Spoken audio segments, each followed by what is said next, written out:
ажил албан тушаалын таны ажил албан тушаалын чиг үүргийг л асууж байгаа. Монгол банкны чиг үүргийг бас сайт руу ороод бүгдээр харьцаж байгаа шүү дээ. Тэгэхээр та ер нь тэргуундэд ерөнхийлөгч болоод ажил албан тушаалын чинь тодорхойлт гараад тэрэн дээр чиг үүргүүд чинь маш тодорхой байх хэрэгтэй. Тэрийг л хэлэх хэрэгтэй байсан. Тэгээ тэрийг хэлэхгүй ингээд өөрөө явчих юм. За дахиад нэг хоёр асуулт асууя. Одоо барилга бот байгуулалтын яамнаас энэ орон сууцчлалын банк билүү? Нэг тийм шинэ банк байгуулна гэж яваад байгаа. Монгол банкны ерөнхийлөгч одоо манай тэргуундэд ерөнхийлөгч ингээд томилогдох байлгүй айгуул.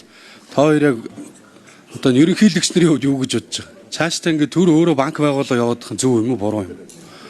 Одоогийн байгаа банкны тогтцолтой чинь зөв явж байгаа юм уу? Одоо буруу яваад байгаа юм уу?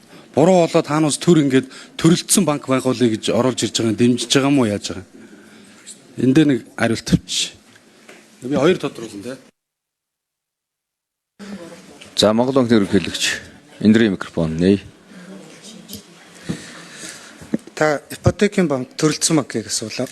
Тэгэхээр манайх ипотек 140 гаруй зээлдэгчийг зөвхөн төрийн татаастай хөтөлбөрөөр хэрэгжүүлсэн нь өөрөө өнөөдөр 47 мянган хэрэглэгчийг үүсгээд хэрэгцээг бий болгоод